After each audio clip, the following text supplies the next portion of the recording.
بسم اللہ الرحمن الرحیم۔ حضرت فرماتے ہیں رحمۃ اللہ علیہ وقسم لم ينطق به الکتاب، اور اسی طرح مسائل کی ایک دوسری قسم وہ ہے جس کو کتاب نے نہیں کہا، وَلَمْ تَسْتَفِزْ بِهِ السُّنَّةُ، اور اسی طرح سنت بھی ان مسائل پر بات نہیں کرتی۔ وَلَمْ يَتَكَلَّمْ فِيهِ الصحابہ، اور صحابہ کرام رضی اللہ عنہم بھی اس پر بات نہیں کرتے۔ فَهُوَ مَطْوِيٌّ عَلَى غِرِّهِ، اور یہ جو مسائل کی قسم ہے، علم کی قسم ہے، یہ بند رہے گی، لپٹی رہے گی اپنی اصل چرخی پہ جہاں سے یہ کھلتی تھی۔ فجاء ناس من اہل العلم، اور پھر ہوا یہ کہ امت میں اہل علم کا ایک ایسا گروہ پیدا ہوا، فتکلموا فیہ، کہ انہوں نے اس معاملے میں کلام کیا، واختلفوا، اور اختلاف کیا، وکان خوضهم فیہ، اور وہ ان مسائل میں گھس گئے۔ حضرت شاہ صاحب رحمۃ اللہ علیہ بات یہ کر رہے تھے کہ اہل سنت والجماعت کون ہیں، اور ان کے مقابلے میں اہل بدعت کون ہیں۔ اور اصول کی بات یہ ہے کہ فرقے جب بھی بنتے ہیں وہ عقیدے کی بنیاد پر بنتے ہیں، اعمال کی بنیاد پہ نہیں بنتے۔ اور عقیدہ کسی انسان کا مختلف ہو جائے، اور اتنا مختلف ہو جائے کہ سنت اور بدعت کا فرق پڑ جائے، تو اب ایک نیا فرقہ وجود میں آتا ہے، وگرنہ اعمال کی بنیاد پر فرقے نہیں بنا کرتے۔ یہ ایک بنیادی اصول نہ سمجھنے کی وجہ سے بہت سے دانشور اور پڑھے لکھے جو اپنے آپ کو دانشور بھی کہتے ہیں، آپ ان کی تقاریر میں سنیں گے کہ امت کو جی حنفی شافعی فقہ نے برباد کر دیا، امت کا اجتماع توڑ دیا، کوئی حنفی ہے، کوئی شافعی ہے، کوئی مالکی ہے۔ تو یہ کہنا اس بات کی دلیل ہے کہ وہ اس بات کو نہیں جانتے کہ فرقے جو بنا کرتے ہیں وہ عقیدے کی اختلاف پر بنا کرتے ہیں، اعمال کے اختلاف پہ نہیں بنتے۔ ایک آدمی ہاتھ کھول کے نماز پڑھتا ہے، ایک آدمی ہاتھ باندھ کے نماز پڑھتا ہے، ایک آدمی رفع یدین کرتا ہے، اس کے مقابلے میں ایک آدمی رفع یدین نہیں کرتا، تو یہ فرقہ نہیں بن گیا۔ تشدد کو چھوڑ دیا جائے اور تعصب کو، تو کوئی بھی حنفی یہ نہیں کہہ سکتا کہ اہل حدیث حضرات کی نماز نہیں ہوتی، اور کوئی بھی اہل حدیث تعصب کو چھوڑ دیا جائے تو یہ نہیں کہہ سکتا کہ حنفیوں کی نماز نہیں ہوتی۔ اگر کوئی کہتا ہے کہ کیوں نہیں ہوتی، وہ کہے گا کہ جی اس لیے کہ رفع یدین نہیں کرتے۔ یہ کہے گا اس سے پوچھو کیوں نہیں ہوتی، وہ کہے گا جی آمین اونچی آواز سے کہتے ہیں۔ تو پوچھو اس سے کہ بھی آمین اونچی آواز سے کہنے سے کیا نماز ٹوٹ جاتی؟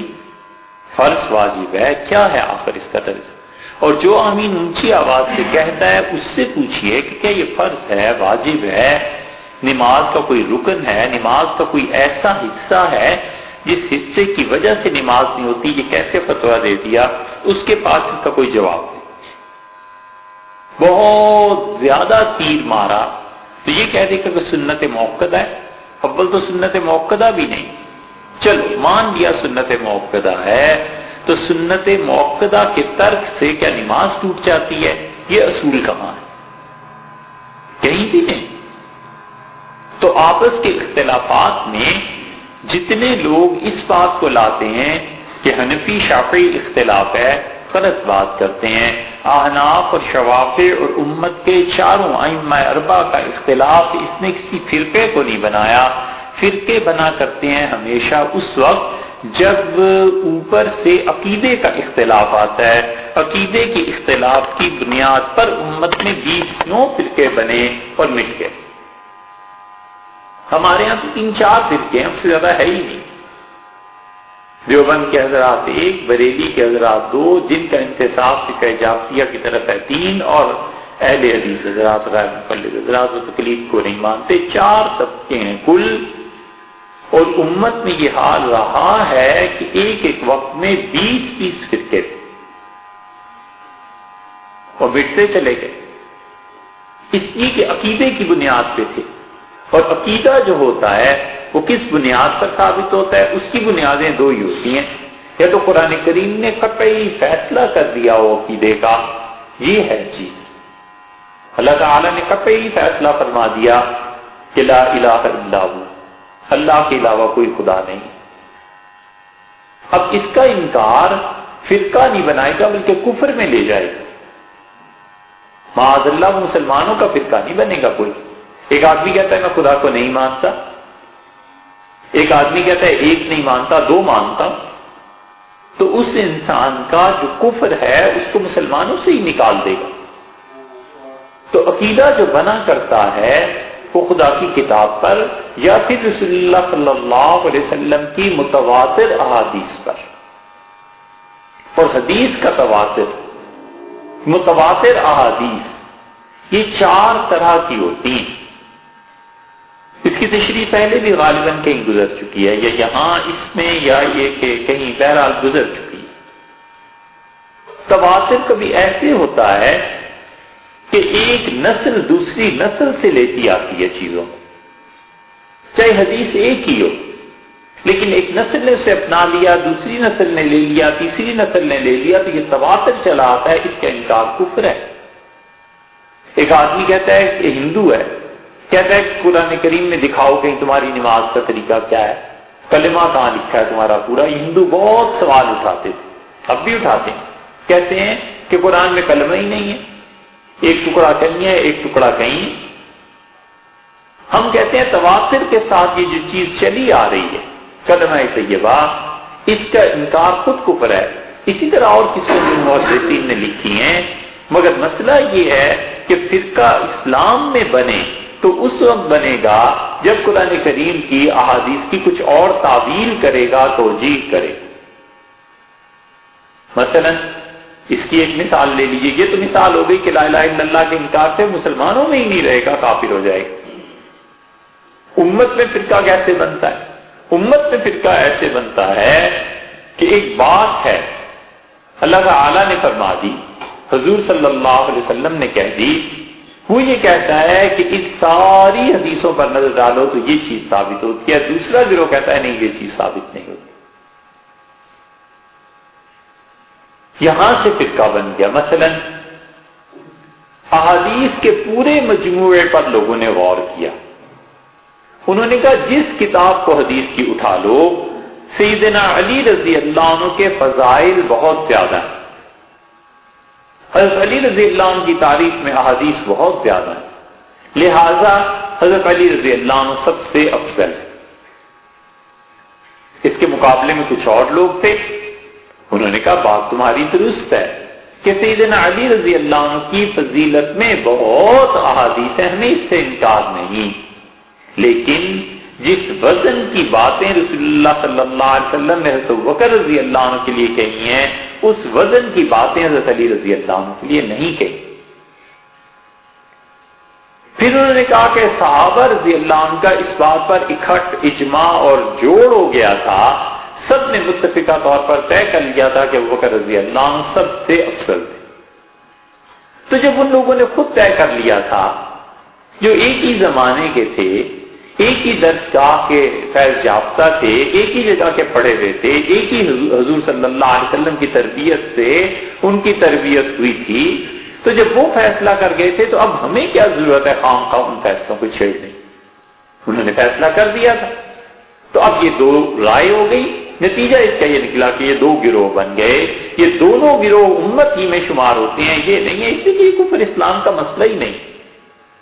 فرض کر لو ایک آدمی بالکل ٹھیک آپ ہی کی طرح نماز پڑھتا ہے، روزے رکھتا ہے، حج کرتا ہے، سارے عقیدے اس کے بالکل ٹھیک ہیں، اللہ کی توحید پہ، حضور صلی اللہ علیہ وسلم کی رسالت، ختم نبوت وغیرہ وغیرہ، تقدیر، ہر چیز کو مانتا ہے، وہ صرف اگر اتنی سی بات کا قائل ہے کہ حضرت علی رضی اللہ عنہ سب سے اچھے تھے، سب سے افضل تھے، اب وہ مر گیا تو کیا اس کی وراثت اس کی اولاد میں تقسیم نہیں ہوگی؟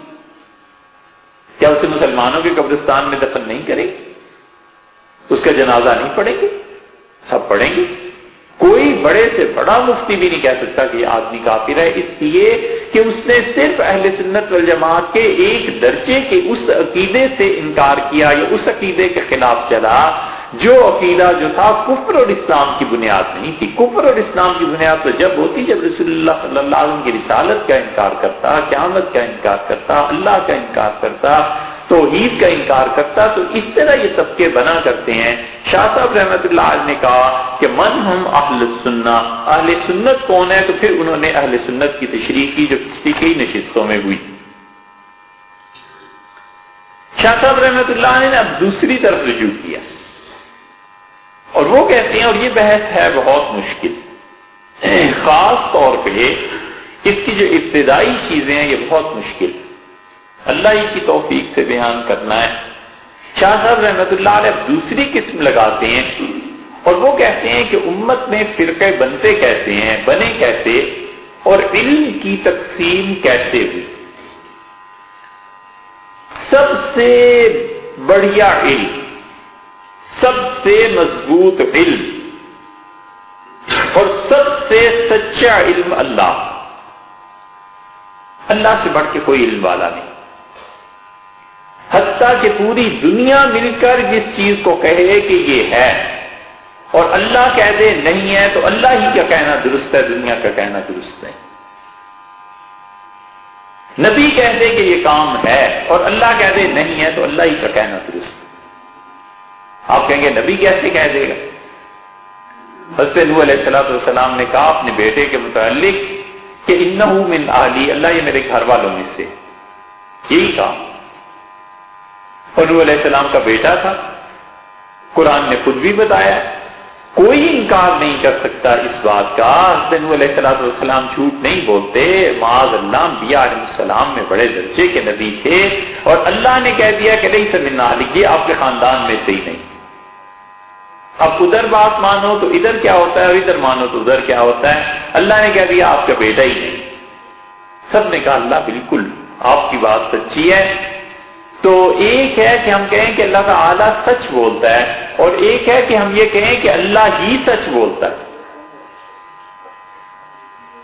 ایک ہے ہم کہیں کہ اللہ تعالیٰ سچ بولتا ہے اور ایک ہے کہ ہم کہیں اللہ جو بات کہتا ہے سچ کہتا ہے۔ تو اللہ کا علم تو اتنا سچا ہے، اتنا یقینی ہے کہ ہم یہ کہتے ہیں، دونوں میں فرق ہے نا، کہ اللہ تعالیٰ سچ بولتا ہے، ہم کہیں جو کچھ اللہ نے کہا وہ سب سچ ہے، وہی سچ ہے۔ تو علم اللہ کا، اور اللہ تعالیٰ نے دنیا کو جو علم دیا ہے یہ علم حس سے حاصل ہوتا ہے، چھونے سے پتہ چلتا ہے، دیکھنے سے پتہ چلتا ہے، حواس خمسہ کے ذریعے ہمیں علم حاصل ہوتا ہے۔ حواس خمسہ بتاتے ہیں کہ کیا چیز ہے اور کیا چیز نہیں ہے۔ حسی علم ہو گیا، جانور کو بھی حاصل ہوتا ہے، گرم پانی رکھتے جانور نہیں پیتا، جانور سامنے سے آتے ہوئے دیکھتا ہے، ہرن کے شیر آ رہا ہے بھاگ کھڑا ہوتا ہے۔ سانپ اور نیولے کو دیکھ لو، وہ دیکھتا ہے نیولا کہ سانپ آ رہا ہے جھپٹ پڑتا ہے۔ یہ حسی علم ہوا نا۔ حسی علم جانوروں میں بھی اور انسانوں میں بھی۔ اور علم کی تیسری قسم وہ ہے جو عقل سے حاصل ہوتی ہے، جانوروں میں نہیں ہوتی، انسانوں میں ہوتی ہے۔ جانوروں میں ہوتی ہے بس اتنے ہی درجے کی جتنا ان میں حیوان بنا۔ انسان ایسی چیزیں سوچ لیتا ہے، دریافت کر لیتا ہے جس میں حس کا بھی کوئی تعلق نہیں ہوتا۔ بہت سی چیزیں آدمی سوچتا ہے کہ میں نے 5 سال کے بعد کیا کرنا ہے، بظاہر حس نہیں ہے کچھ بھی، لیکن وہ کسی چیز کو سوچ لیتا ہے۔ ایسے ہی انسان کسی کی بات کہے کہ بغیر بھی سمجھ جاتا ہے کہ اب اس نے یہ بات کہنی ہے، اب یہ حرکت کرے گا۔ یہ ایسا علم ہے جو اس انسان کو عقل کے ذریعے حاصل ہوا، جانور اسے حاصل نہیں کر سکتا۔ اور حس کا علم اور عقل کا علم، اور اس کے بعد تیسرا ذریعہ ہے علم کا جو روح سے حاصل ہوتا ہے، یہ روح کا علم ہے۔ اور روح سے جو علم حاصل ہوتا ہے وہ روح کے علوم بالعموم اولیاء اللہ کو حاصل ہوتے ہیں۔ اللہ تعالیٰ دکھا دیتے ہیں کہ یہ چیز ہے ایسی۔ صحابہ کرام رضی اللہ عنہ کو علم حاصل تھا، یہ دیکھ لیتے تھے، چیزیں خواب میں نظر آ جاتی تھی، کشف ہو جاتا تھا۔ یہ روح کا علم ہے۔ جانوروں کا تو اس میں حصہ کیا ہوگا؟ بہت مرتبہ جب حقیقی علم نازل ہوتا ہے روح کا، تو اس علم میں کافروں کا بھی حصہ نہیں ہوتا، کیونکہ کافر بھی خواب دیکھتا ہے اور سچا دیکھتا ہے کبھی کبھی۔ یہ روح کا علم ہے، اور اللہ تعالیٰ دکھا دیتے ہیں کہ یہ ہونا ہے، یہ نہیں ہونا، یہ چیز ایسے ہو جائے گی، یہ چیز ایسے ہو جائے گی۔ بہت سے ہندو اور سکھ اپنا خواب بیان کرتے ہیں اور بالکل خواب سچا ہوتا ہے۔ یہ روح کا علم ہے جو اسے بھی دیا جاتا ہے، لیکن اس علم کی تطہیر ہوتی ہے، پاکیزگی ہوتی ہے، اور اللہ تعالیٰ کبھی کبھی اپنی ذات اور اپنی صفات اور مقامات کا جو انکشاف کرتے ہیں اولیاء اللہ پر مراقبات میں، وہ کافر کا نصیب نہیں ہے، کافر کا حصہ ہی نہیں۔ اس میں کبھی ایسا بھی وقت آتا ہے کہ آدمی سمجھتا ہے وہ مر جائے گا، نماز پڑھنے کھڑا ہوا اور گر گیا، بے ہوش ہو گیا۔ وہ اتنے علوم نازل ہونا شروع ہو جاتے ہیں کہ اس آدمی کی روح کے لیے ممکن نہیں ہوتا کہ سب چیزوں کو سمیٹ سکے، اپنے حواس کھو دیتا ہے۔ کبھی کبھی یہی اللہ کی تجلی پوری قوت سے آدمی کی روح پر پڑتی ہے اور آدمی مجذوب ہو جاتا ہے۔ اس مقام پہ پہنچ کے خدا اسے تکلیف کے عالم سے اٹھا لیتا ہے۔ تکلیف کا عالم کیا؟ جیسے ہم ہیں، نماز پڑھنی ہے، روزہ رکھنا ہے، عقل سلامت ہے نا، اللہ تعالیٰ اسے بالکل اس عالم تکلیف سے الگ کر لیتا ہے کہ اب یہ مجذوب ہو گیا، اب وہ کام کرے گا جو اللہ اسے ڈائریکٹ کہے گا، وہ شریعت کے کام نہیں کرے گا۔ جیسے ہمارے آپ کے لیے نماز پڑھنا فرض ہے، اس کے لیے یہ فرض ہو جائے گا کہ کس کو تھپڑ مار دے۔ جیسے ہمارے آپ کے لیے روزہ فرض ہے، اس انسان کے لیے فرض ہو جائے گا معاذ اللہ کہ وہ چرس پی لے۔ اب وہ کیا ہے؟ ہم اسے کہتے ہیں یہ حرام کام کر رہا ہے، بالکل ٹھیک ہے، ہمیں یہی کہنا ہے، یہی فتویٰ دینا ہے، حتیٰ کہ اسلامی حکومتوں تو اسے سزا بھی دینی ہے، سب کچھ کرنا ہے، لیکن ہم یہ نہیں کہہ سکتے کہ آخرت میں یہ آدمی برباد ہو گئی، اس لیے کہ ہم جانتے نہیں ہیں اس دنیا کو، اس کا اور اللہ کا جو بھی تعلق ہے وہ جانے، اس لیے ہم آخرت کے متعلق لوگوں کا حکم نہیں لگا سکتے۔ ہم صرف دنیا کے قانون کی بات کریں گے، کیونکہ اگر اسلام یا کوئی بھی قانون اجازت دے دے کہ وہ دیوانہ بن کے جو مرضی کرتا پھرے، تو وہ تو پھر قتل بھی کر سکتا ہے اور وہ کسی کو مار بھی سکتا ہے۔ یہ علم کی ایسی چیز ہے تفصیل کہ انسان کی روح کو علم حاصل ہوتا ہے، تو انسان حس سے علم حاصل کرتا ہے، وہاں جانوروں کے ساتھ برابر ہے، جانور کو بھی دکھائی دیتا ہے، انسان کو بھی دکھائی دیتا ہے۔ پھر دوسرے درجے میں انسان عقل کے ذریعے حاصل کرتا ہے، یہاں کافروں کے ساتھ برابر ہے۔ تیسرے درجے میں انسان روح کے ذریعے علم حاصل کرتا ہے، یہاں بھی کافر کا اشتراک ہے۔ اس کے بعد جب علم کی تطہیر ہوتی ہے، پاکیزگی ہوتی ہے، تو اللہ تعالیٰ علم جو دیتا ہے پھر وہ ایسا علم ہوتا ہے جو اولیاء اللہ کے حصے کا ہوتا ہے۔ حضرت عمر رضی اللہ عنہ کو حاصل تھا۔ اتنی مثالیں ہیں اس کی، اتنی مثالیں ہیں، کہاں سے شروع کریں؟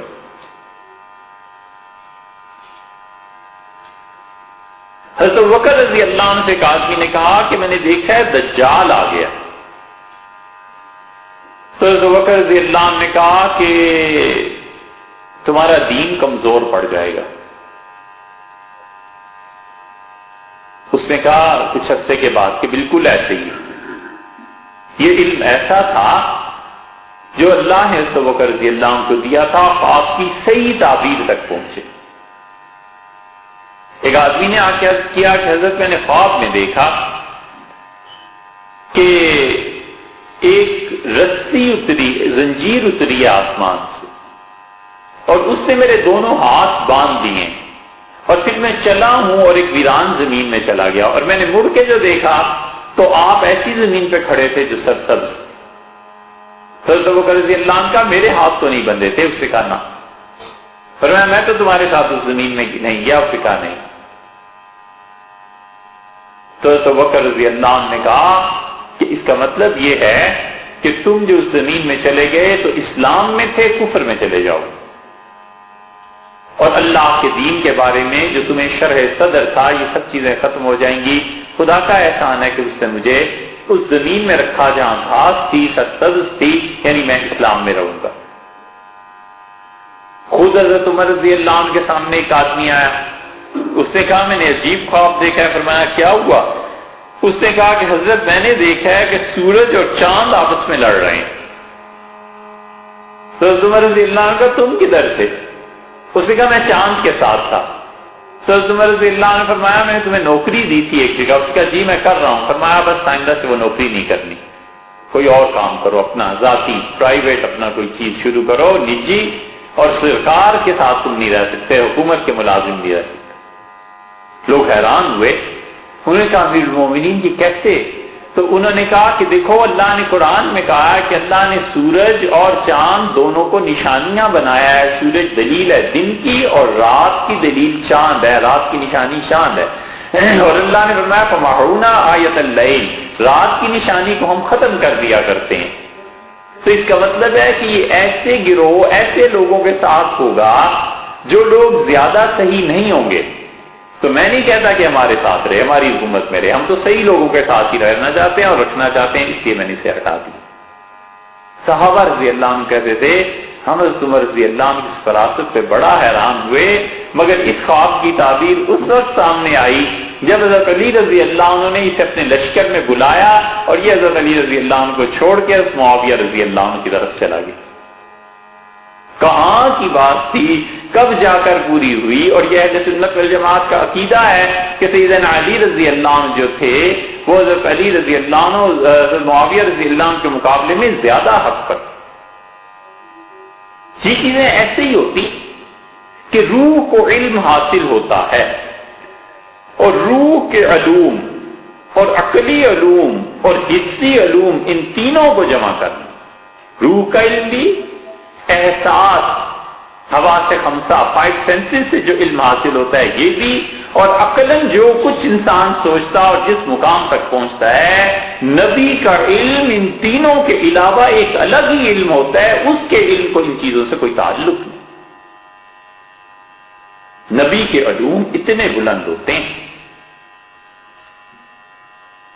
اس لیے ہم معذرت خواہ ہیں اس بات پہ کہ کبھی کبھی بیان میں جو غصہ اس بات پر آتا ہے نا کہ یہ لوگ اولیاء اللہ کے اقسام گنوانا شروع کرتے ہیں، حضرت ہمارے ولی تھے، پھر قطب ہوئے، پھر قطب الاقطاب ہوئے، پھر کلندر ہو گئے، غوث ہو گئے، اور پھر صدیقیت کے مقام تک پہنچ گئے۔ ارے بھئی یہ سب درست ہے، اس سے کوئی انکار نہیں ہے، مگر نبوت سے جا کر کیوں ملاتے ہو؟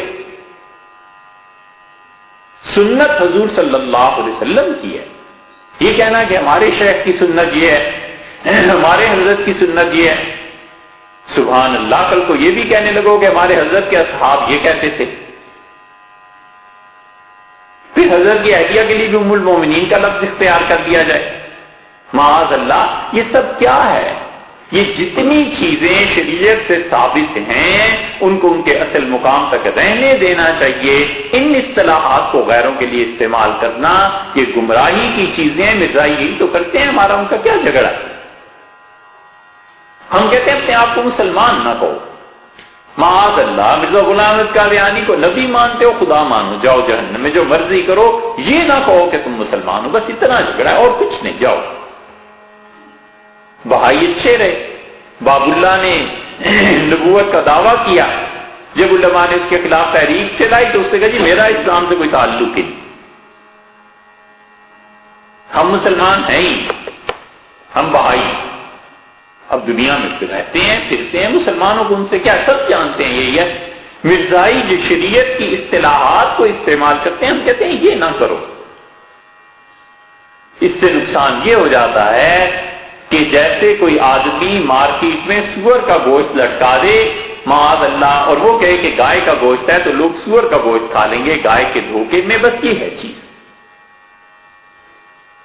اس لیے جتنے بھی لوگ اولیاء اللہ کے مراتب بیان کرتے ہیں بالکل صحیح ہوتے ہیں، الحمدللہ ہمارے مشائخ سے، بزرگ سے، قطب الاقطاب، قلندر، سارے مرتبے، مگر وہاں سے جا کر صدیقیت کا مقام بھی مان لیا بھائی، مگر نبوت چیز ہی الگ ہے۔ اب صدیقیت کے بعد یہ سمجھنا کہ آگے نبوت ہے، بات ہی غلط ہے۔ نبوت بہت بڑی چیز ہے، جتنے علوم انسانوں کو حس سے حاصل ہوتے ہیں، عقل سے حاصل ہوتے ہیں، روح سے حاصل ہوتے ہیں، نبی کے علم کا ذریعہ ہی کچھ اور ہے۔ نبی حس سے علم حاصل کرتا ہے، ہمیں اس سے انکار نہیں۔ حضور صلی اللہ علیہ وسلم چھوتے تھے تو علم حاصل ہوتا تھا نا، نبی کریم صلی اللہ علیہ وسلم دیکھتے تھے، سنتے تھے، علم حاصل ہوتا تھا۔ حضور اقدس صلی اللہ علیہ وسلم عقلاً کوئی بات ارشاد فرماتے تھے، علم تھا۔ حضور اقدس صلی اللہ علیہ وسلم کا تیسرا ذریعہ کہ روح کے ذریعے علم حاصل ہو، یہ ٹھیک ہے، ان میں سب چیزیں ہوتی ہیں، انبیاء علیہ الصلوۃ والسلام یہ چیزیں حاصل کرتے ہیں، لیکن نبوت کو ان معاملات سے نہیں پیمائش کی جا سکتی، اس میں وہ اور امت سب برابر ہوا کرتے ہیں۔ نبی کے علم کا صحیح اور ایک ہی ذریعہ ہوتا ہے، نبی صرف ایک ہی ذریعے سے علم حاصل کرتا ہے، وہ اللہ ہے۔ نبی کا علم اللہ کے ذریعے آتا ہے۔ انبیاء علیہ الصلوۃ والسلام حواس کے بھی محتاج نہیں اپنے علم کے لیے، روح کے بھی اس کشفی حالت کے بھی محتاج نہیں، اور انبیاء علیہ الصلوۃ والسلام اپنے علم کے لیے عقل کے بھی محتاج نہیں، اگرچہ انہیں حاصل ہوتا ہے علم سے، لیکن انبیاء علیہ الصلوۃ والسلام کا صرف ایک ہی سورس ہوتا ہے علم کا، اور علم کا ایک سورس ان کا وہ اللہ ہے۔ اسی لیے اللہ نے فرمایا کہ آپ لوگوں کے درمیان فیصلے کیجئے، اراک اللہ، جو اللہ نے آپ کو دکھایا، تو نبی ان آنکھوں سے بھی دیکھتا ہے علیہ الصلوۃ والسلام، اللہ اس سے دکھاتا ہے، اس کے علم تک کون پہنچ سکتا ہے؟ اس لیے انبیاء علیہ الصلوۃ والسلام کے جو بالکل ادنا علوم ہے، اس کے لیے ایک بات جو ہے، پوری امت کو بھی صدیق اکبر رضی اللہ عنہ کا مقام حاصل ہو جاتا تو بھی وہاں تک نہیں پہنچ سکتے تھے، اس لیے کہ اس کا ذریعہ اللہ ہے۔ حتیٰ کہ ہے مشکل بحث یہ، لیکن سمجھ میں آتی ہے۔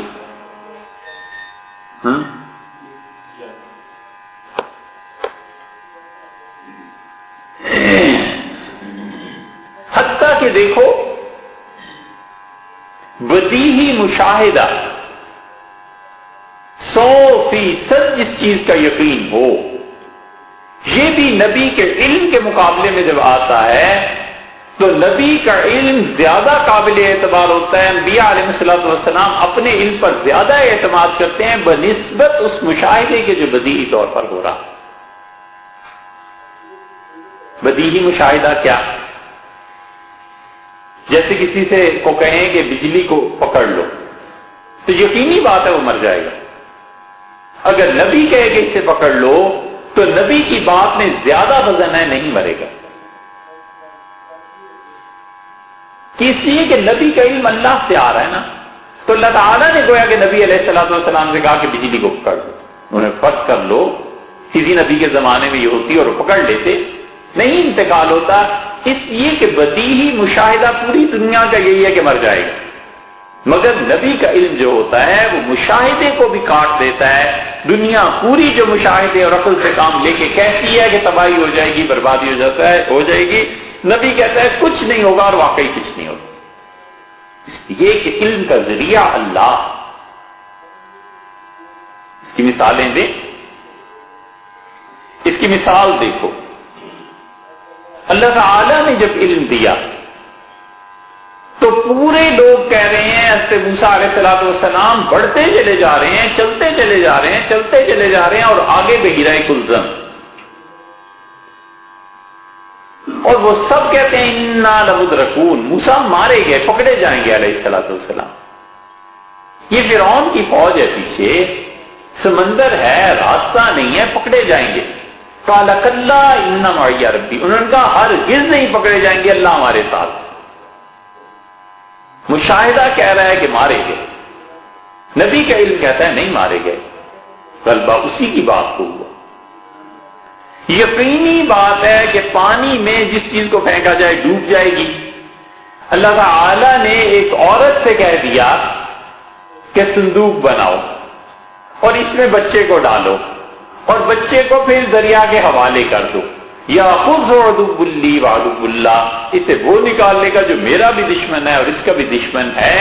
اور ماں جسے یقینی طور پر پتہ ہی تھا نا کہ مرنا ہی ہے، اب پانی میں جو ڈال دینا ہے، اس کے وہم و گمان میں بھی یہ بات نہیں ہے، اس لیے کہ اللہ نے اس کو علم دیا۔ وہ نبی تھی یا نہیں تھی، علم اللہ نے دیا، یہ الگ بحث ہے کہ عورتوں کو نبوت ملی یا نہیں ملی، مگر علم اتنا یقینی ہے کہ یقینی طور پر جہاں موت آنی ہے اس نے اپنے بچے کو اس کے حوالے کر دیا پانی کے، اور اللہ تعالی نے اسے بچا لیا۔ اس لیے انبیاء علیہ الصلوۃ والسلام کا علم جو ہوا کرتا ہے یہ اتنا یقینی اور قطعی علم ہوتا ہے کہ ان کو جو چیز خدا علم میں دیتا ہے وہ انسان عام انسانوں کے وہم و گمان میں بھی نہیں آتی، اور اس علم کی بنیاد پر پھر یقین آ جاتا ہے۔ تو یقین جو انبیاء علیہ السلام کا ہوتا ہے وہ اتنا زبردست یقین ہے، اتنا زبردست یقین ہے کہ مجھے اور آپ کو جتنا یقین یہ حاصل ہے نا کہ ہم سب بچے ماں کی پیٹ سے پیدا ہوتے ہیں، نبی کو اس سے زیادہ یقین ہوتا ہے کہ قیامت میں لوگ اسی مٹی سے قبروں سے اٹھائے جائیں گے۔ یہ اس کے یقین کی قوت ہے، اس لیے وہ یقین کی قوت سے بات کرتا ہے اور یقین کی قوت پر دعوت دیتا ہے کہ یہ چیز غلط ہے، یہ چیز صحیح ہے، یہ راہ ٹھیک ہے، یہ راہ غلط خراب ہے۔ انبیاء علیہ السلام کا علم اتنا ہوتا ہے۔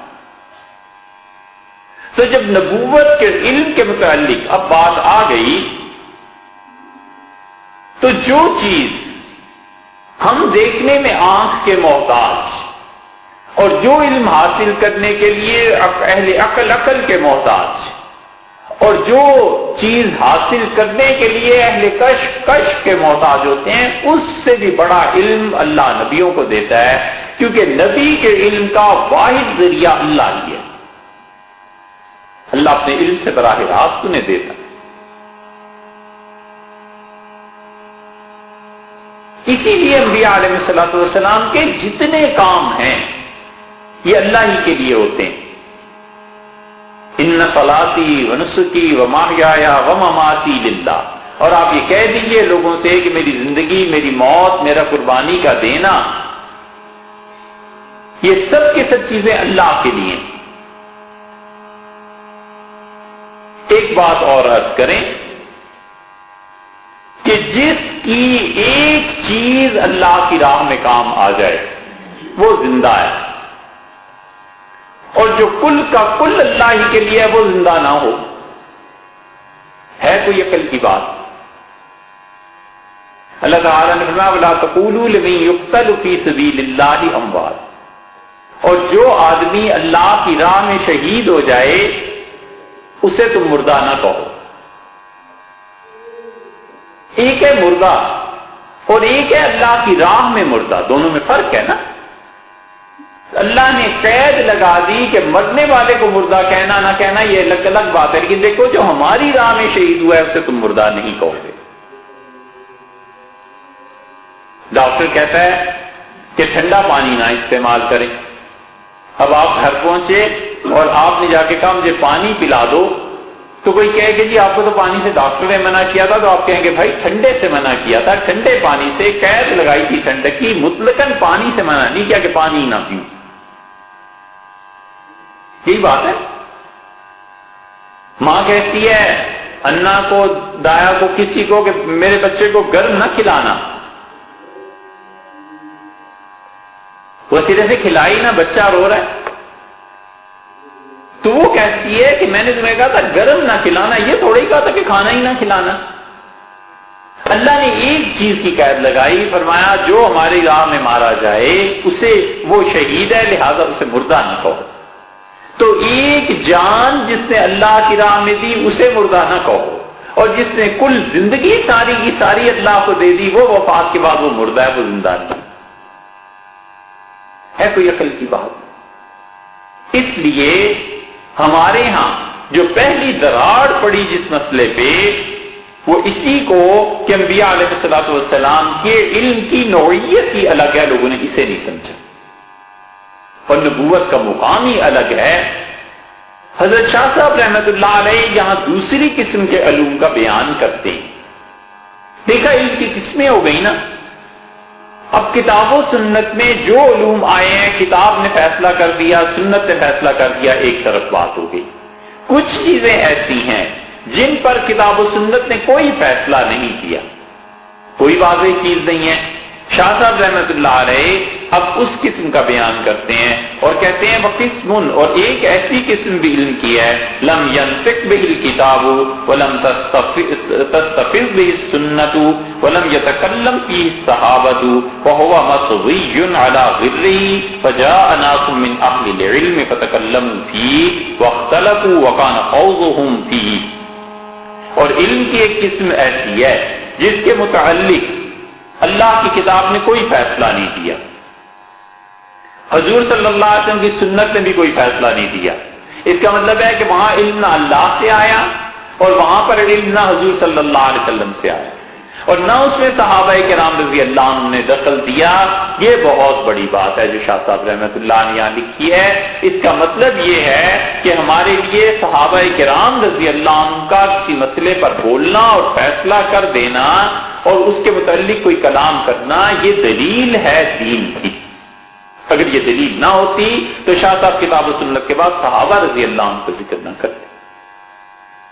صحابہ رضی اللہ عنہ جو فیصلے کر چکے اور جن معاملات میں انہوں نے رائے دے دی وہ بھی حجت، اور جہاں ان کا اختلاف ہوا وہاں پھر قیامت تک فیصلہ ہی نہیں ہو سکتا۔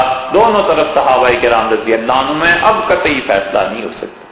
جو لوگ ان معاملات میں قطعی فیصلے کے پیچھے پڑ جاتے ہیں کہ حق یہ ہے یا یہ ہے، تو وہ آدمی بالعموم نتیجے تک نہیں پہنچ سکتے، اس لیے کہ حق اور باطل کی بحث ہی نہیں ہے۔ دونوں طرف صحابہ رضی اللہ عنہ ہیں، یہ حق اور باطل کی بحث تھوڑی ہے۔ اتنے محتاط تھے، اسی لیے صحابہ رضی اللہ عنہ کہ عبداللہ ابن مسعود رضی اللہ عنہ کے پاس ایک آدمی آیا اور اس نے کہا میں نے ایک جگہ نکاح کا پیغام بھجوایا، میرا نکاح ہو گیا اور رخصتی نہیں ہوئی، اور پھر میری نظر اس خاتون کی بیٹی پر پڑی تو مجھے وہ پسند آ گئی، تو میں نے اسے طلاق دے دی اور اس سے نکاح کر دیا۔ تو جو پہلی کو میں نے طلاق دی تھی، حق مہر میرے ذمے ہے یا نہیں ہے، میں یہ دوسرا نکاح کر سکتا تھا نہیں کر سکتا تھا؟ تو عبداللہ ابن مسعود رضی اللہ عنہ نے کہا کہ جب تنہائی نہیں ہوئی تھی اور تم نے طلاق دے دی تو تم اس کی بیٹی سے نکاح کر سکتے ہو۔ نکاح ہوا، اولاد بھی ہوگی۔ ابن مسعود رضی اللہ عنہ مدینہ منورہ آئے تو قدرتی طور پہ ان کے ذہن میں یہ مسئلے میں کھٹک تھی۔ یہ جو تقویٰ ہے نا، یہ ایسی چیز ہے کہ مفتی اگر متقی ہو، واقعی پرہیزگار ہو اور فتوے کی رعایت کرے آداب کی، تو اللہ تعالیٰ کبھی نہ کبھی رجوع کی توفیق خود ہی دے دیتے ہیں۔ خدا کی طرف سے ایسے اسباب حالات بنتے چلے جاتے ہیں۔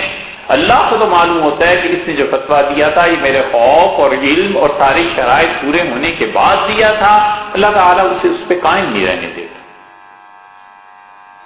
ابن مسعود رضی اللہ عنہ کو بھی یہی ہوا، جب مدینہ منورہ آئے تو وہاں صحابہ رضی اللہ عنہ سے کہا کہ بھئی میں نے یہ فتویٰ دیا تھا، تو انہوں نے کہا حضرت یہ درست نہیں ہے، اس لیے کہ جب نکاح ہوا تو اس کی بیٹی ہو گئی، جب بیٹی ہوئی سوتیلی تو اسے چاہے طلاق دے دیو، نکاح تو ہوا تھا نا، تو سوتیلی بیٹی سے نکاح کیسے جائز ہو گیا؟ ابن مسعود رضی اللہ عنہ کا رخصتی نہیں ہوئی تھی، انہوں نے کہا ہو یا نہ ہو، صرف نکاح ہی سے وہ آپ کی بیوی ہو گئی تھی، اسی لیے تو اسے طلاق پڑی اور اس کی بیٹی آپ کی بیٹی ہو گئی تھی۔ ابن مسعود رضی اللہ عنہ گئے، کوفہ میں واپس آ کے جدائی کروائی، علیحدگی کروائی، اس نے کہا میرے بچے ہو گئے ابن مسعود رضی اللہ عنہ کا، مجھے کچھ نہیں پتا، لیکن میں تمہیں یہ بتاتا ہوں شریعت کا مسئلہ یہ ہے، میں نے فتویٰ دینے میں تسامح ہو گیا مجھ سے، اور مجھے اب پتا چلا ہے صحابہ رضی اللہ عنہ فتویٰ دیا ہے، میں رجوع کرتا ہوں۔ اور اولاد انہوں نے حضرت عبداللہ ابن مسعود رضی اللہ عنہ نے کہا کہ ہم اس کا بندوبست کریں گے۔ پھر کیا بندوبست کیا ہوگا یہ مجھے معلوم نہیں ہے، لیکن ابن مسعود رضی اللہ عنہ سے کہا کہ ہم اولاد کا بندوبست کر دیں گے، لیکن یہ تمہارا نکاح نہیں ہوا۔ یہ علم ہے اور اس کے ساتھ تقویٰ جمع ہو گیا۔ صحابہ رضی اللہ عنہ میں یہی تھا کہ جس چیز پر انہوں نے فیصلہ کر دیا، اور سب سے بڑے فیصلے حضرت عمر رضی اللہ عنہ کیے، امیر المومنین رضی اللہ عنہ نے جن چیزوں پر صحابہ رضی اللہ عنہ کو اکٹھا کر لیا اور اجماع ہو گیا صحابہ رضی اللہ عنہ کا کہ یہ بات بس فیصلہ ہو گیا ہے اس پہ، وہ فیصلہ کوئی نہیں توڑ سکا، کوئی اس کے خلاف نہیں چل سکا۔ خاص طور پہ امام ابو حنیفہ رحمۃ اللہ علیہ کو جتنی روایات پہنچی کہ حضرت عمر رضی اللہ عنہ کے زمانے میں لوگ اس بات پر متفق ہو گئے تھے، انہوں نے اسی پہ فیصلہ کر دیا، کوئی ادھر ادھر نہیں کیا۔ یہ علم تھا صحابہ کرام رضی اللہ عنہ۔ حضرت عمر رضی اللہ عنہ مسجد نبوی میں آئے، یہ حدیث کی بڑی کتابوں میں بھی آتا ہے واقعہ، اور بحث یہ ہو رہی تھی، کسی نے آ کے مسئلہ پوچھا، اور اس نے مسئلہ یہ پوچھا کہ میں اپنی بیوی کے قریب گیا اور میرا اس کا تعلق پوری طرح قائم ہو گیا، لیکن میں فارغ نہیں ہوا، تو مجھ پہ غسل واجب ہے یا نہیں؟ صحابہ رضی اللہ عنہ نے کہا کہ محض دخول سے غسل واجب نہیں ہوتا۔ کچھ آ رہا تھا، کچھ اور صحابہ رضی اللہ عنہ بیٹھے تھے، انہوں نے کہا کیا مسئلہ تھا؟ اس لڑکے نے بتایا یہ مسئلہ تھا، ان کا غسل واجب ہوتا ہے۔ بات ہوتے ہوتے بحث ہوئی اور حضرت عمر رضی اللہ عنہ تک پہنچی۔ حضرت عمر رضی اللہ عنہ نے کہا کہ تم ابھی سارے زندہ ہو بدری، اور تم لوگوں میں اختلاف پڑ گیا ہے، تو بعد میں آنے والوں میں کیا ہوگا؟ جاؤ اور پوچھو اور اس کا فیصلہ، اس کا حل کرو کیا ہے۔ تو لوگوں نے بھیجا کسی کو، حضرت عمر رضی اللہ عنہ نے کہا ام المومنین عائشہ رضی اللہ عنہ سے پوچھو کہ رسول اللہ صلی اللہ علیہ وسلم کیا فرماتے تھے۔ حضرت عائشہ رضی اللہ عنہ نے کہا کہ رسول اللہ صلی اللہ علیہ وسلم غسل فرماتے تھے اس پہ، اور وہ فتویٰ دیتے تھے اسی کا کہ محض دخول سے غسل واجب ہو جاتا ہے، نہانا ضروری ہو جاتا ہے۔ حضرت عائشہ رضی اللہ عنہ کی بظاہر یہ خبر واحد تھی، مگر تمام صحابہ رضی اللہ عنہ نے فیصلہ کر لیا اس پہ، اور جن لوگوں نے وہ فتویٰ دیا تھا انہوں نے کہا امیر المومنین ہم نے کسی زمانے میں رسول اللہ صلی اللہ علیہ وسلم سے یہی سنا تھا کہ الماء بالماء، پانی یعنی نہانا واجب ہوتا ہے جب پانی جسم سے باہر آ جائے۔ ہم تو اس فتوے پہ عمل کر رہے تھے، حضرت عمر رضی اللہ عنہ نے فیصلہ کر دیا، امت پوری اس فیصلے پہ متفق ہو گئی، کوئی در نہیں گیا۔ اس لیے شاہ صاحب نے جملہ لکھا ہے نا کہ ولم یتکلم فی صحابہ، اور صحابہ رضی اللہ عنہ جس مسئلے میں نہیں بولے، فہو مقوی علی غرہ، تو وہ مسائل جو تھے جتنے لوگوں پر نہ کتاب نے بات کی، نہ سنت نے بات کی، نہ صحابہ رضی اللہ عنہ یہ تینوں سے علم نہیں آیا، تو پھر وہ مسائل جو تھے وہ اپنے پیج پر لکھتے رہے، رسی جیسے لپٹی رہتی ہے، گچھا لپٹا رہتا ہے کسی چیز کا، تو انہوں نے کہا اس طرح وہ لکھتے رہے۔ فجاء ناس من اہل العلم فتکلموا فیہ، بس یہ تین چیزیں جب ختم ہو گئیں، نہ علم کتاب سے، نہ سنت سے، نہ صحابہ رضی اللہ عنہ سے، ان کے بعد جو لوگ آئے ہیں انہوں نے پھر علم میں کلام کیا، واختلفوا، اور پھر اختلاف ہوا، وکان خوضهم فیہ، اور پھر گھس گئے ان مسائل۔ اب اس کے شاہ صاحب رحمت اللہ علیہ نے ان مسائل کی جن میں اوپر سے تینوں علم نہیں آئے اور اہل علم بحث کرنے لگے، تین قسمیں بنا دی۔ انہوں نے کہا اما استنباطا من الدلائل النقلیۃ کفضل الانبیاء علی الملائکۃ وفضل عائشہ علی فاطمہ رضی اللہ تعالی عنہ، دونوں طرح فاطمہ تابی اور فاطمہ تیبی، دونوں طرح استاد پڑھتے تھے ایسے۔ تو انہوں نے کہا کہ استنباط ان دلائل سے جو نقل میں آئے ہیں، جیسے انبیاء علیہ السلام کا ملائکہ سے، فرشتوں سے افضل ہونا۔ اب نبی فرشتوں سے افضل ہے، یہ جملہ کہاں سے لائیں؟ یہ عقیدے کی بات ہے نا کہ انبیاء علیہ السلام وہ فرشتوں سے افضل ہیں. اہل سنت والجماعت یہی کہتے ہیں. یہ عقیدہ کس صحابی رضی اللہ عنہ بیان کیا؟ قرآن میں یہ فکرہ کہاں آیا ہے؟ حضور صلی اللہ علیہ وسلم نے کہا ہے؟ بقول شاہ صاحب رحمۃ اللہ علیہ کے تینوں چیزیں خالی ہیں. تو انہوں نے کہا ہم نے اپنی عقل سے سوچا، استنباط کیا کہ فرشتوں کو آدم علیہ السلام کے سامنے جھکایا گیا ہے، تو ظاہر ہے کہ یہ کم درجے کے تھے اور آدم علیہ السلام زیادہ درجے کے تھے. اس لیے اللہ تعالیٰ نے انبیاء علیہ السلام کو بڑا مقام دیا کہ ہم نے خود اپنی عقل سے سوچ کے اس مسئلے کو ثابت کیا ہے. وہ کہتے ہیں یہ مسئلہ ایسا ہے.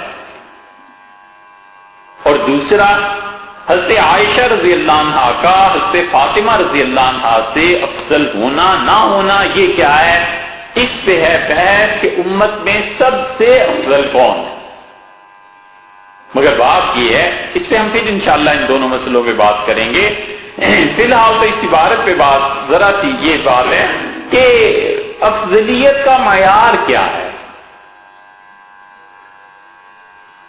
اگر ہم معیار متعین کر لیں تو پھر بات ٹھیک ہو جاتی ہے.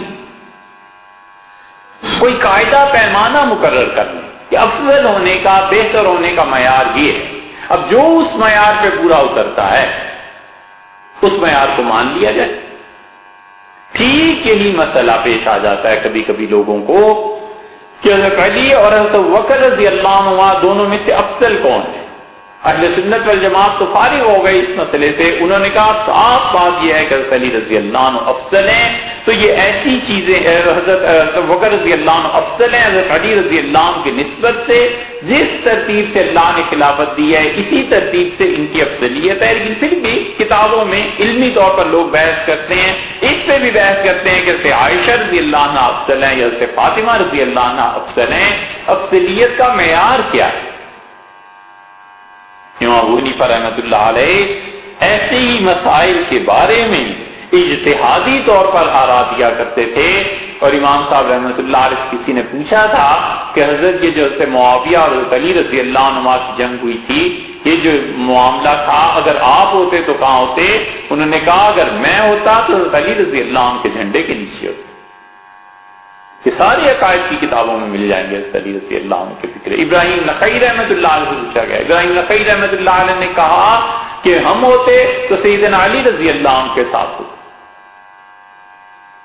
یہ ایسے مسائل جو آتے تھے صحابہ رضی اللہ عنہ سے جو علم آتا تھا، حضرت امام ابو حنیفہ رحمۃ اللہ نے کتنی اچھی بات کی.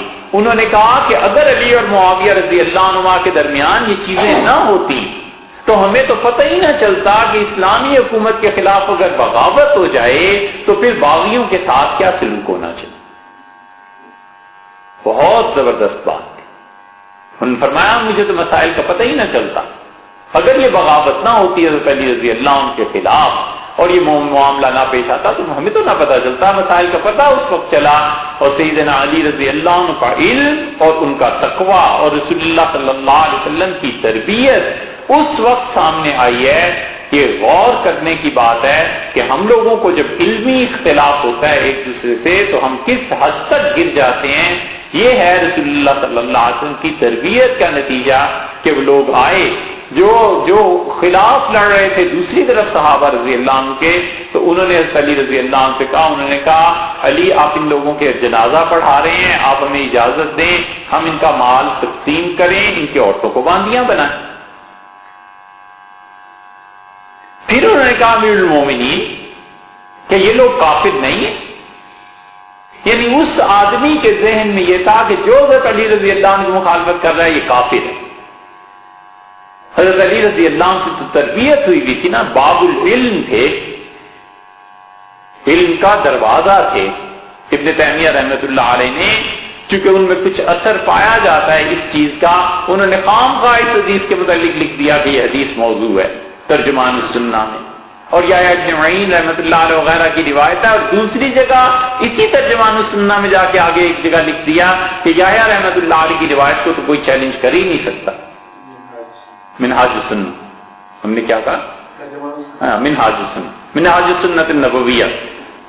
خیر حضرت علی رضی اللہ عنہ سے اس آدمی کے ذہن میں یہ تھا کہ جو ان کے خلاف ہے وہ کافر ہے. تو حضرت علی رضی اللہ عنہ نے کہا کیا بات ہے؟ اس سے کہا امیر المومنین یہ کافر نہیں. حضرت علی رضی اللہ عنہ کا کفر سے ہی بچ کے تو رسول اللہ صلی اللہ علیہ وسلم کے پاس آئے تھے. اب وہ تھوڑا سا نرم پڑا, کہنے لگا یہ منافق نہیں. تو حضرت علی رضی اللہ عنہ نے کہا منافق تو اللہ نے کہا ہے تھوڑا اللہ کو یاد کرتے ہیں, لا یذکرون اللہ الا قلیلا. منافق آدمی تھوڑا یاد کرتا ہے اللہ کو, یہ تو اللہ کو بہت یاد کرنے والے.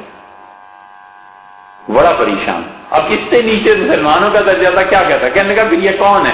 تو حضرت علی رضی اللہ عنہ کا ایک فانونا بہول ہے, ہمارے بھائی ہیں, میرے خلاف بغاوت انہوں نے کی تھی, بس اتنی سی بات ہے. ٹھیک جس پیمانے پہ رکھنا تھا اس پیمانے پہ رکھا. اہل علم کی یہی شان ہے کہ علمی مسائل میں اختلاف بسم اللہ 100 بار, مگر ذاتیات اور اس درجے تک نوبت پہنچ جائے یہ کون سا دین اور مذہب ہے جس نے تلقین کی. اس لیے صحابہ رضی اللہ عنہ سے جو علم آیا ہے وہ یا تو آیا ہے ان کے فتووں کی صورت میں, یا پھر انہوں نے جہاں پہ فیصلے نہیں کیے, مثلاً یہ کہ حضرت عائشہ اور حضرت فاطمہ رضی اللہ عنہ میں سے کون افضل ہے, افضلیت کا معیار کیا؟ اگر بنائیں افضلیت کا معیار نسب ہے, حضرت فاطمہ رضی اللہ عنہ کا نسب اچھا ہے نا حضرت عائشہ رضی اللہ عنہ سے, تو پھر نسب کا معیار اگر بنانا ہے تو پھر تو حضرت فاطمہ رضی اللہ عنہ رسول اللہ صلی اللہ علیہ وسلم سے بھی افضل ہے, اس لیے کہ محمد ابن عبداللہ ہیں اور یہ فاطمہ بنت محمد ہے علیہ السلام. اگر نسب معیار بنانا ہے تو پھر تو حضرت فاطمہ رضی اللہ عنہ رسول اللہ صلی اللہ علیہ وسلم سے بھی افضل بنتی. معیار کیا ہے؟ اسی لیے لوگ آ کے وہاں اٹک گئے ہیں کہ جتنے بھی اہل تشریح حضرات وہ لکھتے ہیں حضرت علی رضی اللہ عنہ کی افضلیت پہ, اور محقق طوسی بہت بڑا محقق, کیا کہنے اس کے علم کے اور کیا کہنے اس کی شرارتوں کے. علم بھی اتنا ہی تھا, بہت بڑا آدمی, علم میں دیکھیں تو ٹوپی سر سے اتر جائے, اور اتنا شرارتی, اتنا خراب آدمی, اتنا گھٹیا کہ تاتاریوں کو دعوت دے کے بغداد تباہ کرا دیا, مسلمانوں کی خلافت توڑ دی اس شخص نے. اس کے سارے کرتوت تھے وہ, اور ہلاکو اور اس کی اولاد کو لیا, زور لگا دیا اس نے حضرت علی رضی اللہ عنہ کے افضل ہونے پہ, حضرت بکر رضی اللہ عنہ کے. لیکن دیکھو اس طرف عقل نہیں گئی کہ افضلیت کا معیار کیا ہے. اللہ نے کہا لا یستوی منکم من انفق من قبل الفتح وقاتل, تم میں سے جن لوگوں نے مال خرچ کیا ہے اسلام کے لیے فتح مکہ سے پہلے, اور جہاد کیا ہے فتح مکہ سے پہلے, یہ لوگ فتح مکہ کے بعد والے مال خرچ کرنے والوں سے اور جہاد کرنے والوں سے افضل نہیں ہو سکتے. لا یستوی منکم من انفق من قبل الفتح وقاتل. تو دو معیار خدا نے دے دیے کہ فتح مکہ سے پہلے جس نے خرچ کیا اور جس نے جہاد کیا وہ اس درجے تک بھی نہیں پہنچ سکتا جو فتح مکہ کے بعد مال خرچ کر رہے ہیں اور فتح مکہ کے بعد جہاد کر رہے ہیں, اگرچہ وہ صحابہ ہیں رسول اللہ صلی اللہ علیہ وسلم کے. تو معیار قرآن نے مقرر کر دیا. جہاں تک جہاد کا تعلق ہے کوئی مارکہ ایسا نہیں ہے جہاں حضرت علی اور حضرت بکر رضی اللہ عنہ اور حضرت بکر رضی اللہ عنہ اور حضرت علی رضی اللہ عنہ بدر میں, احد میں, خندق میں, حدیبیہ میں, فتح مکہ میں, طائف میں, حنین میں, تبوک میں, ہر جگہ دونوں ساتھ ہیں حضور اکبر صلی اللہ علیہ وسلم کے. یہ معاملہ تو برابر ہو گیا. پیچھے رہ گئی ایک ہی بات, اور وہ خرچ رہ گیا. خرچ میں جتنی احادیث ہماری آئی ہیں وہ رد کر دیتے ہیں. اہل تشریح کہتے ہیں کہ ان میں کوئی صداقت نہیں. اچھا بھائی کوئی صداقت نہیں, چلو مان لیا. اللہ کی کتاب میں تو صداقت ہے نا. آپ ذرا غور کیجئے گا اس آیت پہ. اللہ تعالی نے فرمایا ہے کہ وَمَا لِأَحَدٍ عِندَهُ مِن نِعْمَةٍ تُجْزَىٰ إِلَّا ابْتِغَاءَ وَجْهِ رَبِّهِ الْأَعْلَىٰ. ہے بڑی نازک بات. اللہ نے کہا ہے کسی ایک شخص کا بھی اس پر احسان نہیں ہے, وہ تو اپنا مال محض اللہ کے لیے خرچ کرتا ہے. پھر آیت دیکھیے اللہ تعالیٰ نے وَمَا لِأَحَدٍ عِندَهُ مِن نِعْمَةٍ, اور اس شخص پر کسی ایک آدمی کا بھی احسان نہیں ہے کہ یہ اس احسان کا عوض چکانے کے لیے اپنا مال خرچ کرے. الا ابتغاء وجہ ربہ الاعلی، یہ اپنے رب کے لیے خرچ کرتا ہے اور اس کا پروردگار عنقریب اس سے راضی ہو جائے گا۔ یہ کون ہے؟ یہ حضرت ابوبکر رضی اللہ عنہ۔ اللہ نے لِأَحَدٍ کا لفظ استعمال کیا کہ کسی ایک شخص کا بھی مال خرچ کرنے کے بارے میں اس پر احسان نہیں ہے حضرت ابوبکر رضی اللہ عنہ پہ۔ اللہ نے یہ جو فرمایا نا وَمَا لِأَحَدٍ، کسی ایک شخص کا بھی، تو در حقیقت نفی کر دی ہے رسول اللہ صلی اللہ علیہ وسلم کی بھی، کہ نبی کریم صلی اللہ علیہ وسلم سمیت کسی ایک شخص کا بھی اس پہ مال کے معاملے میں احسان نہیں۔ حضور صلی اللہ علیہ وسلم کا احسان کہ انہوں نے ہدایت دی، ان کی وجہ سے ملی، یہ تو پھر سب پہ ہی ہے، پوری امت ہے، وہ ایک الگ بات ہے۔ لیکن مادی اشیاء میں پیسہ خرچ کرنے میں اللہ نے کہہ دیا کہ حضور صلی اللہ علیہ وسلم وَمَا لِأَحَدٍ، کسی ایک شخص کا بھی ابو بکر پہ احسان نہیں ہے، اس کا احسان ہے مال کے معاملے میں۔ اور ٹھیک یہی وہ چیز ہے جو رسول اللہ صلی اللہ علیہ وسلم یقیناً سمجھے ہوئے تھے، اور آپ نے فرمایا کہ لوگوں سب کے احسانات کا بدلہ میں نے چکا دیا، ابو بکر رضی اللہ عنہ کا احسان بس باقی ہے، اس کی جزا اللہ دے گا اسے، اس لیے کہ ابو بکر رضی اللہ عنہ مال خرچ کرتے تھے۔ اب جہاد ختم، دونوں کا برابر ہو گیا، مال کا رہ گیا تھا، حضرت علی رضی اللہ عنہ کو اس کو مقابلے میں لے لو، حضرت علی رضی اللہ عنہ پہ تو رسول اللہ صلی اللہ علیہ وسلم خود اپنا مال خرچ کرتے تھے، تو پھر افضل کون ہوا؟ ظاہر ہے کہ حضرت ابو بکر رضی اللہ عنہ سے۔ اسی طرح سے عائشہ اور حضرت فاطمہ رضی اللہ عنہ کے معاملے میں سوچنا چاہیے کہ بنیاد کیا ہے۔ اگر نسب بنیاد ہے تو نسب تو پھر یہ، اگر علم بنیاد ہے اور علم افضلیت کی بنیاد ہے تو پھر دونوں میں سے امت کو علم کا زیادہ فائدہ سیدھا فاطمہ رضی اللہ عنہ سے پہنچا، حضرت عائشہ رضی اللہ عنہ سے پہنچا، یقیناً حضرت عائشہ رضی اللہ عنہ سے زیادہ فائدہ پہنچا امت کو بنسبت اس کے کہ سیدھا فاطمہ رضی اللہ عنہ کی روایات امت تک پہنچتی۔ حضرت عائشہ رضی اللہ عنہ کا علم اتنا بڑا تھا، اتنا زیادہ تھا کہ ابھی آپ کو بتایا کہ اکابر صحابہ رضی اللہ عنہ، حضرت عمر رضی اللہ عنہ جیسی ہستی بیٹھے ہوئے مسجد نبوی میں اور کہتے ہیں جاؤ عائشہ رضی اللہ عنہ سے فتویٰ پوچھو کہ کیا۔ حضرت عائشہ رضی اللہ عنہ کا علم اتنا زیادہ تھا، اتنا کہ معاویہ رضی اللہ عنہ فتویٰ دریافت فرماتے تھے کہ ان سے پوچھو ام المؤمنین رضی اللہ عنہ کیا فتویٰ دیتی ہیں، حتیٰ کہ حضرت عثمان رضی اللہ عنہ بعض معاملات میں رجوع فرمایا اور کہا عائشہ رضی اللہ عنہ سے پوچھو کیا فتویٰ دیتی ہیں۔ اتنا علم تھا تو امت کو ان سے فائدہ پہنچا ہے زیادہ۔ حضور صلی اللہ علیہ وسلم کی محبت وہ تھی، دونوں کے ساتھ تھی، حضرت فاطمہ رضی اللہ عنہ کے ساتھ بھی تھی، حضرت عائشہ رضی اللہ عنہ کے ساتھ بھی تھی، محبت کا اپنا مقام تھا۔ حضرت فاطمہ رضی اللہ عنہ سے تو ایسی محبت تھی کہ حضرت علی رضی اللہ عنہ نے ارادہ کر لیا، ارادہ کیا کر لیا، وہ آئے مکہ مکرمہ تو حضور صلی اللہ علیہ وسلم بھی کی خدمت میں ہی تھے، ساتھ ہی حاضری ہوئی تھی وہاں، تو وہاں پر ان کے بھائیوں نے کہا کہ علی تم دوسرا نکاح پڑھو، دوسری شادی تمہاری کراتے ہیں، اور شادی کے لیے تجویز ہوئی ابو جہل کی بیٹی۔ حضور صلی اللہ علیہ وسلم کو پتا چلا تو آپ حرم میں آئے، لوگ جمع تھے، آپ نے خطبہ دیا اور آپ نے فرمایا اللہ نے جس چیز کو حلال کیا ہے میں اسے حرام نہیں کرتا، اور جس چیز کو اللہ نے حرام کیا ہے میں اسے حلال نہیں کرتا۔ انہی احادیث کی بنیاد پر ہمارے فقہا کا، احناف کا فیصلہ یہ ہے کہ حلال اور حرام کا اختیار صرف اللہ کو ہے، حضور صلی اللہ علیہ وسلم کو بھی یہ اختیار نہیں تھا۔ اصول کی کتابوں میں جو بڑی کتابیں ہیں مسلم الثبوت وغیرہ وغیرہ، ان میں سب میں یہ مسئلے ملیں گے، خاص طور پہ فواتح الرحمود اور جو اس کی شرح انہوں نے کی ہے مدراس کے امام عبدالعلی صاحب رحمۃ اللہ علیہ نے کمال کی شرح کیا ہے، انہوں نے اس میں ان مسائل کو لکھا ہے کہ آخری فیصلہ حلال اور حرام کا اختیار اللہ کو تھا، حضور صلی اللہ علیہ وسلم کو حلال حرام کرنے کا اختیار نہیں تھا۔ رسول اللہ صلی اللہ علیہ وسلم میں حلال کو حرام اور حرام کو حلال نہیں کرتا، لیکن میں یہ کہتا ہوں کہ اللہ کے نبی کی بیٹی اور اللہ کے دشمن کی بیٹی دونوں ایک گھر میں جمع نہیں ہو سکتی۔ علی اگر چاہتے ہیں کہ ابو جہل کی بیٹی سے شادی کریں، میری بیٹی کو طلاق دے دیں، اور پھر رسول اللہ صلی اللہ علیہ وسلم علی کو پتا نہیں ہے کہ جو چیز میری بیٹی کو تنگ کرتی ہے وہ مجھے بھی تنگ کرتی ہے، جو چیز اسے پریشان کرتی ہے وہ مجھے بھی پریشان کرتی ہے۔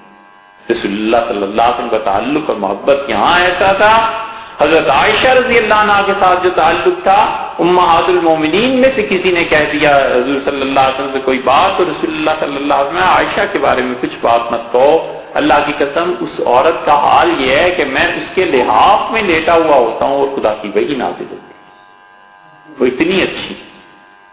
حضرت مجدد الفسانی رحمت اللہ علیہ نے مکتوبات شریف میں بھی بات لکھی ہے ایک، حضرت مجدد رحمت اللہ نے لکھا ہے کہ میں ہمیشہ حضور اقدس صلی اللہ علیہ وسلم کے لیے ایصال ثواب کرتا تھا اور اہل بیت کرام رضی اللہ عنہ کے لیے۔ تو ایک دن زیارت ہوئی خواب میں، تو میں نے دیکھا رسول اللہ صلی اللہ علیہ وسلم کچھ میری طرف توجہ نہیں فرما رہے، تو مجھے بڑی پریشانی ہوئی خواب میں کہ حضور صلی اللہ علیہ وسلم کا چہرہ مبارک میری طرف نہیں، مطلب توجہ نہیں فرما رہے۔ تو نبی کریم صلی اللہ علیہ وسلم نے زور سے یہ بات کی، آپ نے فرمایا جو ہمیں کچھ بھیجتا ہے اسے پتا نہیں ہے کہ ہم کس کے گھر میں ہیں، اس گھر والی کے لیے بھی تو کچھ کرے۔ تو اس سے مجدد رحمت اللہ علیہ کہتے ہیں پھر مجھے تنبیہ ہوئی، اور اس کے بعد میں اہل بیت کرام کے ساتھ رسول اللہ صلی اللہ علیہ وسلم کی ساری بیویوں کے لیے ایصال ثواب کرتا ہوں۔ مجھ سے فرمایا کہ جس کے گھر میں ہم ہیں یہ چیز، اب اس کا فیصلہ کیا ہے؟ ایک تو عقلی ہے، ایک اہل سنت والجماعت کی بات ہے عقل پہ، وہ انشاءاللہ بات کریں گے۔ دوسری قسم شاہ صاحب رحمۃ اللہ علیہ فرماتے ہیں جو بہت مشکل عبادت ہے، فرماتے ہیں کہ وَإِمَّا لِتَوَقُّفِ الْأُصُولِ الْمُوَافِقَةِ لِلسُّنَّةِ عَلَيْهِ، یا پھر کچھ اصول کی باتیں ایسی ہیں جن پر دار و مدار ہے کہ اسلام کے مسائل کا حل کیا ہوگا، وَتَعَلَّقُهَا بِهِ بِزَعْمِهِ، اور کچھ لوگوں کا خیال یہ ہے کہ جب تک وہ اصول طے نہ ہوں شریعت کی بات میں فیصلہ نہیں کیا جا سکتا، کَمَسَائِلِ الْأُمُورِ الْعَامَّةِ، جیسے امور عامہ کے مسائل، وَشَيْءٌ مِّن مَبَاحِثِ الْجَوَاهِرِ وَالْأَعْرَاضِ، اور جواہر اور اعراض کے مسائل، فَإِنَّ الْقَوْلَ بِحُدُوثِ الْعَالِمِ يَتَوَقَّفُ عَلَى إِبْطَالِ الْحُجُولَةِ، اس لیے کہ اس کائنات کا تباہ ہونا یا دنیا کا پیدا ہونا یہ اصل میں کہتے ہیں کہ اس بات پر موقوف ہے، اس کی اصل اس بنیاد پر ہے کہ حجولہ کا ابطال کیا جائے، وَإِثْبَاتِ الْجُزْءِ الَّذِي لَا يَتَجَزَّأُ، اور کسی ایسے جز کے لیے اقرار کیا جائے کہ اس سے زیادہ تقسیم اس کائنات میں نہیں ہو سکتی، آخری ایٹم جو ہے اس کے متعلق اقرار مانا جائے، وَالْقَوْلُ بِخَلْقِ اللَّهِ تَعَالَى الْعَالَمَ بِلَا وَاسِطَةٍ، اور یہ عقیدہ اہل سنت والجماعت کا کہ اللہ تعالیٰ نے اس کائنات کو بنایا ہے بغیر کسی واسطے کے، يَتَوَقَّفُ عَلَى إِبْطَالِ الْفَرْضِيَّةِ الْقَائِلَةِ، اگر اہل سنت اس کو مانیں گے تو اس کا رد جا کر پڑے گا، اس کی وجہ سے ماننا پڑے گا کہ بأن الواحد لا يصدر عنه الا الواحد، یہ جو کہتے ہیں فلاسفہ کہ ایک سے ایک ہی چیز بنتی ہے، تو اس اصول پر اس کا جا کر رد پڑتا ہے۔ والقول بالمعجزات، اور اسی طرح معجزات کا اہل سنت والجماعت کا ماننا يتوقف على انکار اللزوم العقلی بین الاسباب ومسبباتها، اور چوتھی چیز جو اہل سنت والجماعت معجزات کو مانتے ہیں تو اس کے لیے پھر یہ ماننا پڑے گا کہ اسباب اور اسباب کے نتیجے میں جو چیزیں بنتی ہیں ان کے درمیان عقلی طور پر کوئی ربط نہیں ہوتا۔ والقول، اور پانچویں بات یہ کہ بالمعاد الجسمانی، اور جسمانی طور پر یہ ماننا کہ یہی جسم ہمارے آخرت میں ہوں گے، يتوقف على امکان اعادت المعدوم، اس سے پہلے یہ بات ماننی پڑے گی کہ جو چیز بالکل ختم ہو جاتی ہے اسے دوبارہ پیدا کیا جا سکتا ہے، الى غیر ذالک، اس طرح کے کتنے ہی مسائل ہیں، مما شعنوا به کتبہم، جس سے ان کی کتابیں بھری پڑی۔ شاہ صاحب رحمت اللہ علیہ نے یہ جو 5 چیزیں یہاں بیان کی ہیں خالصتاً فلسفے سے تعلق رکھتی ہیں اور منطق سے، اور فلاسفہ ہمارے ہاں جو تھے انہوں نے بہت کردار ادا کیا ہے، جو صحیح معنی میں مسلمان فلسفی تھے علم، اور حتیٰ کہ اس فلسفے کا اثر جا کر پڑا علم کلام پہ. اسی لیے پہلے زمانے میں علم کلام ایک الگ چیز تھی، فلسفہ ایک الگ چیز تھی، اور 6 تقسیمیں کرتے تھے علوم کی، اور ہوتے ہوتے پھر طبعیات جسے آپ فزکس کہتے ہیں، اور الہیات اللہ تعالیٰ کی ذات اور صفات کے مسائل، اور تیسرے منطق لاجک جسے کہتے ہیں. ان تینوں کا مجموعہ بنا کر بعد کے متأخرین نے کہا کہ علم کلام اور فلسفہ یہی. اور علم کلام اور فلسفہ یہ بالکل الگ الگ چیزیں تھیں ابتدائی زمانے میں، لیکن علم کلام کے رد میں فلسفی اور فلاسفہ نے علم کلام کا ایسا رد لکھا کہ مسائل آپس میں گنجلک ہوتے گئے، حتیٰ کہ ابن خلدون جب آیا تو اس نے مقدمے میں لکھا کہ اب ہمارے دور میں ایسے ہو گیا ہے کہ دونوں قسم کے مسائل ایک دوسرے میں الجھ گئے ہیں.